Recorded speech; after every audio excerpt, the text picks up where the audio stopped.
As melhores reações da classificação do GP de Mônaco de 2025. Você quer falar de plot twist? Toma esse plot twist da classificação de Mônaco.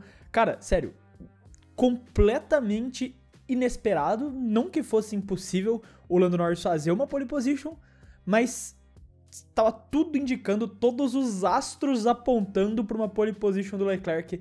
E o Lando Norris simplesmente vai lá e encontra essa volta. Ninguém nem sabe de onde. Eu tô até quebrando o protocolo aqui do vídeo pra falar, porque foi sensacional o que o Lando Norris fez.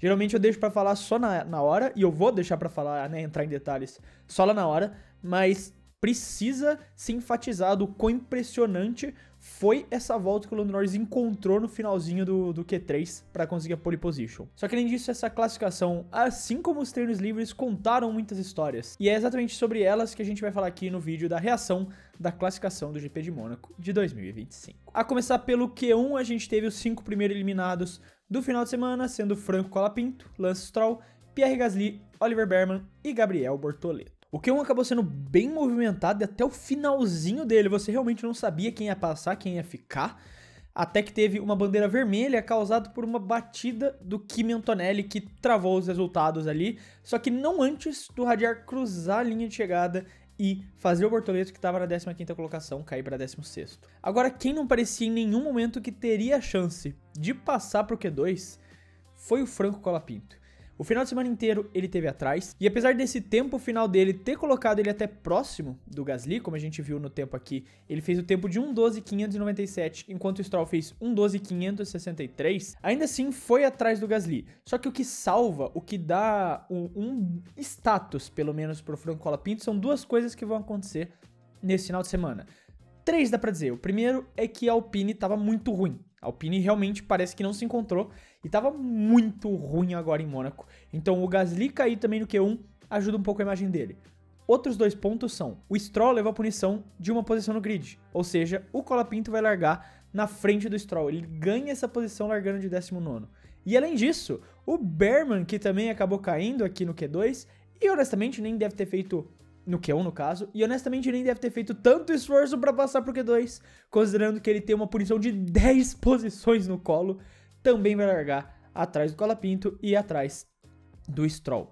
Com isso, o Colapinto ganha 2 posições e larga uma posição exatamente atrás do Pierre Gasly. Não apaga que o final de semana dele foi horrível, mas dá uma salvada nessa imagem dele no primeiro momento, já que ele não vai largar de último e vai largar colado ali no Gasly. E no final das contas, quando você fizer o olhar geral dos resultados, é disso que as pessoas vão lembrar, que ele largou uma posição atrás do Gasly e se manter bem na corrida, conseguiu fazer uma corrida decente, terminou próximo do companheiro de equipe. Por fim, o Bortoleto acabou caindo no Q1, não conseguiu manter a sequência, já que ele tinha ido pro Q2 2 etapas seguidas, dessa vez por muito pouco, por uma posição, ele acaba caindo.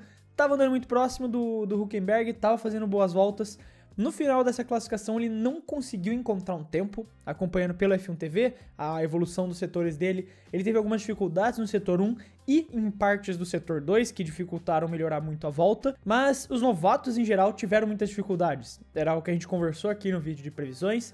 Os novatos em geral realmente tiveram muitas dificuldades, e a gente vai ver uma dessas grandes dificuldades no Q2. Então acaba não sendo um bom final de semana, acaba não sendo uma boa classificação, cai no Q1, mas com a questão das 2 paradas, que pode ter uma bagunça no grid amanhã, que aguarda a gente nessa corrida, essa nova diretriz das 2 paradas, vamos ver como isso vai gerir, se a Sauber conseguir acertar na estratégia, pode ser que o Bortoleto consiga evoluir na pista. No final, por 2 centésimos, ele acaba ficando atrás do tempo do Kimi Antonelli, que foi a barra ali para passar pro Q2, e cai no Q1, mais uma vez, depois de 2 corridas indo pro Q2 em sequência. O que leva a gente, então, agora, de fato, para o Q2, que a gente teve as quedas das 2 Mercedes, Kimi Antonelli e George Russell, em 15º e 14º lugar. Subindo as posições, a gente teve o Nico Hülkenberg, o Yuki Tsunoda e o Carlos Sainz. E aqui a gente já tem muitas histórias, a começar pelo final de semana desastroso da Mercedes. Parece que seja lá o mal, a assombração que assolou eles em Imola, continua atrás deles agora em Mônaco. O Russell até estava sendo decente, claramente a Mercedes caiu bastante de rendimento, ela saiu desse poder que ela tinha no começo da temporada de segunda força para se tornar ali a quarta força e discutivelmente até atrás da Williams, pelo menos em questão de confiabilidade do carro. E o Antonelli, assim como os novatos, teve muita dificuldade, só que diferente dos outros novatos, nem tão diferente, porque ontem o Hadjar também bateu o carro, mas no meio da classificação ele enfia o carro no muro. Ali no velho chicane, ele acaba errando onde o Hadjar erra também, só que ele bate com a roda dianteira, não com a roda traseira como o Hadjar fez, tem problema e acaba socando ali a asa dianteira dele no muro, o que acaba com a chance dele. Isso acontece ainda no Q1, mas ele já tinha feito tempo suficiente para ir pro Q2 e por isso consegue ficar. O George Russell, por outro lado, o carro dele morreu, o carro dele simplesmente apagou. No meio do túnel ali, na verdade não foi no meio do túnel, foi bem antes, mas o carro dele simplesmente morre, ele não consegue fazer mais ligar, ele vai arrastando o carro até parar ele no meio do túnel e causar uma bandeira vermelha no meio do Q2.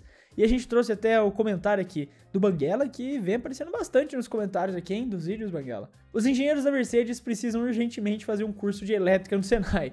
Já não bastava aquelas bizarrices com o Russell no Bahrein, agora hoje de novo isso. Porque, como bem lembrado pelo Banguela, lá no Bahrein, o carro do Russell também já estava todo remendado, né? Lá no Bahrein, o carro do Russell teve muitos problemas em diversas partes do carro, principalmente nas partes eletrônicas. O display não estava funcionando, o DRS não estava funcionando, ele apertava o botão do rádio, ligava o DRS. Lá no GP do Bahrein, o carro já teve diversos problemas e agora no GP de Mônaco, o carro do Russell morre de novo. Então, a Mercedes vem enfrentando problemas com confiabilidade, o que é um problema até bizarro quando você para pra pensar, porque um dos pontos fortes, se dizia em relação à Mercedes na época dominante deles, era a questão da confiabilidade dos carros. Às vezes o carro podia nem ser o mais rápido, mas o carro nunca quebrava. Os carros da Mercedes não quebravam por nada. Só que já faz um tempo que essa não é a realidade, e nessa temporada, especialmente com o Russell, é a segunda vez que um caso bizarro desses acontece num momento importante. E quem se aproveitou disso foi o Hülkenberg, que em situações normais de temperatura e pressão, provavelmente teria ficado atrás das duas Mercedes, mas a batida do Antonelli e o carro do Russell morrendo ajudaram o Hulk a conseguir uma posição melhorzinha, vai largar de 13º e tava fazendo um bom final de semana. O Hülkenberg fez bons treinos, ele tava bem ao longo do final de semana e é coroado aí com uma 13ª colocação. Agora, quem definitivamente foi abaixo do esperado foi o Yuki Tsunoda, se classificando em 12º lugar. Cara, depois do que ele fez em Imola, isso é mais um golpe duro em relação ao que a Red Bull tem de expectativa dele. Tem um comentário aqui do Ícaro Pancho. A Racing Bull se aproveitou muito do caos e acho que podemos perceber que o problema é o segundo carro da Red Bull, não os pilotos. E cara, assim, esse ponto é um ponto que eu já tava defendendo aqui há um tempo, que vocês estavam defendendo também já há um tempo, né? Vários comentários que apareceram aqui nos vídeos falavam exatamente essa questão. O problema não tá no segundo carro, mas ao mesmo tempo você ainda espera que tenha uma performance melhor do piloto que tiver no segundo carro. Você espera que pelo menos ele consiga ir pro Q3, pelo menos ele pontue consistentemente. E não terminando em P10, P9, que termine em P6, P7, fazendo pontos mais importantes que a Red Bull precise para os seus campeonatos. Principalmente o de construtores, né, que é onde eles recebem o dinheiro. Só que hoje, de novo, as Racing Bulls passam pro Q3, o Lawson conseguiu voltar a fazer um bom final de semana, enquanto o Tsunoda cai no Q2.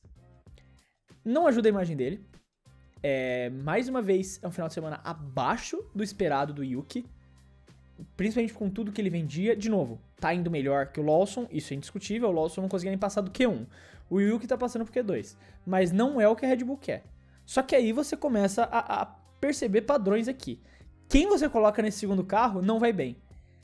A Red Bull tem um problema interno. Se eu falei no vídeo recente que a Ferrari tem um problema gigantesco na equipe de atualizações, na equipe de desenvolvimento do carro, que eles não sabem resolver, a Red Bull tem um problema gigantesco na questão de transição, na questão de confiabilidade dos pilotos com o carro. Há um bom tempo e eles não conseguem resolver. E a solução deles é ficar atirando o piloto lá enquanto eles ainda têm a sorte de ter um Verstappen. E eu não acho que isso vai funcionar, eu não acho que eles vão encontrar alguém pra encaixar nesse segundo carro. E o dia que eles perderem o Verstappen, essa equipe vai afundar no meio do pelotão. E por fim, o Sainz termina caindo ali no Q1 e bate um pouco com o que eu tinha falado no vídeo de previsões lá, de que eu achava que a Williams poderia ser o flop no final de semana.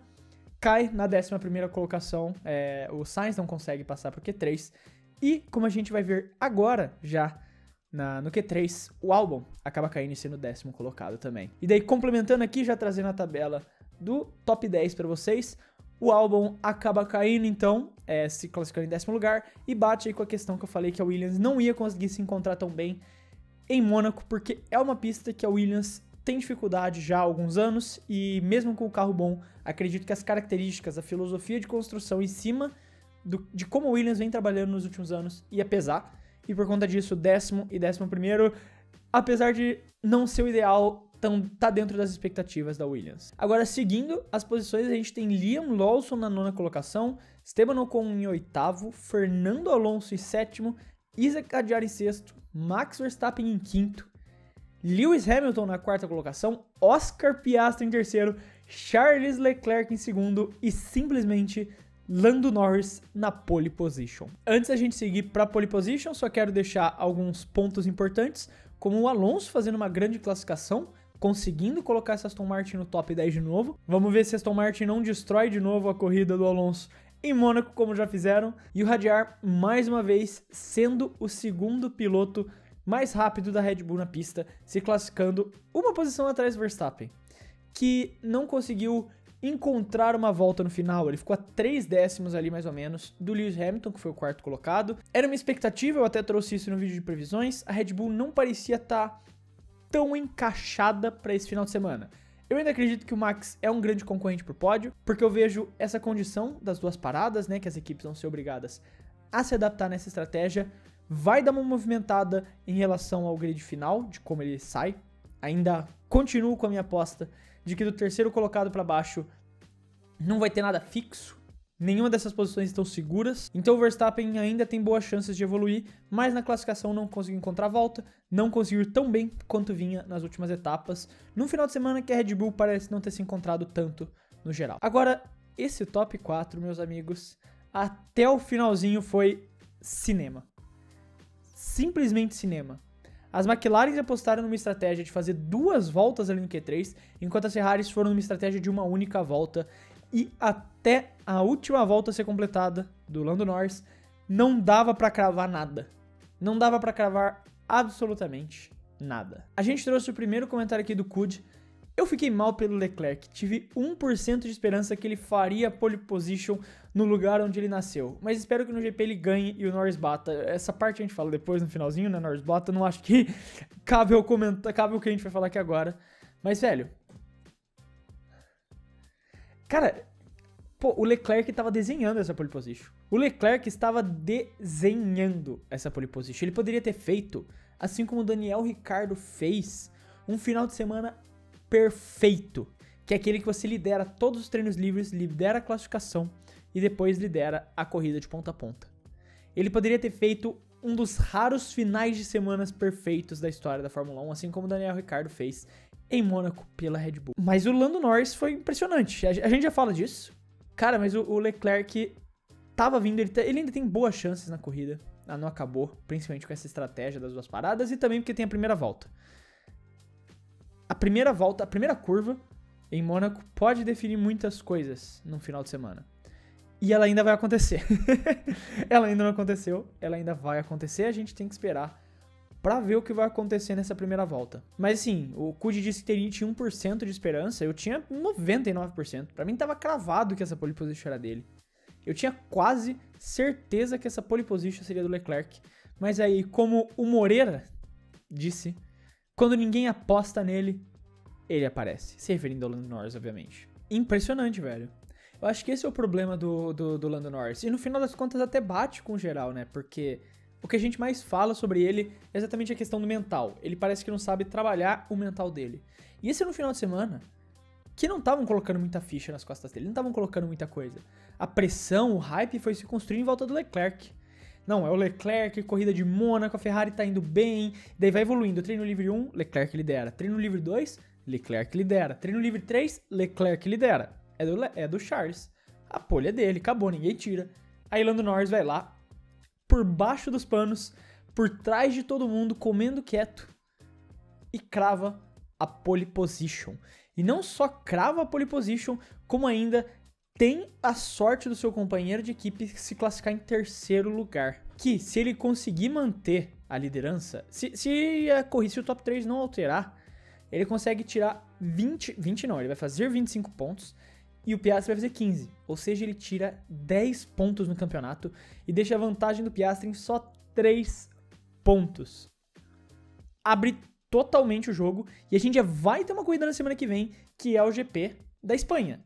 Que caso as McLaren sejam dominantes lá, quem dos dois terminar na frente continua líder. Se o Piastri terminar na frente, ele é líder. Se o Norris terminar na frente, ele é líder. Essa corrida pode apimentar muito o Mundial. Mas antes disso, como o Cage Not Allen disse, Norris conseguiu fazer a pole para largar de P1. Mas será que com seu histórico de largadas à la Mark Webber, ele vai manter a posição? Porque o problema é, o que a gente falou, quando você não bota expectativa nele, o cara vai lá e cata uma pole position em Mônaco.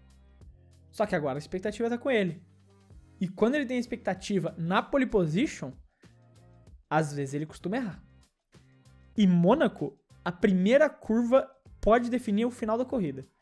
A primeira curva de Mônaco pode definir o final de uma corrida. Porque depois é muito difícil de ultrapassar. Vai ter as estratégias, claro, que podem mexer, mas considerando ali, Mônaco é muito difícil de ultrapassar. Essa primeira curva ali, a Saint-Devoux, vai ser extremamente importante pro Leclerc, pro Norris e pro Piastri também. Não que o Piastri vai conseguir assumir a liderança, porque largar de terceiro em Mônaco, você não vai assumir a liderança na primeira volta. A briga tá entre o primeiro e o segundo colocado ali. Mas ele pode se aproveitar talvez ali de um Leclerc que consiga largar melhor. Isso faz com que o Norris perca um pouco ali, vai pro lado e ele se aproveita, enfia o carro também e consegue a segunda colocação. Isso já aconteceu em Mônaco. Várias vezes. A largada de Mônaco é uma das melhores largadas da F1. Porque o espaço apertado, essa importância da primeira curva, cria um clima muito interessante pra gente ver nessa primeira curva. Então assim, desconsiderando a questão das estratégias, porque a gente não sabe, não teve nenhuma amostra pra gente ter noção do quanto isso vai afetar de fato a corrida, a primeira curva, amanhã, pode ser uma das maiores primeiras curvas da história de Mônaco, tá?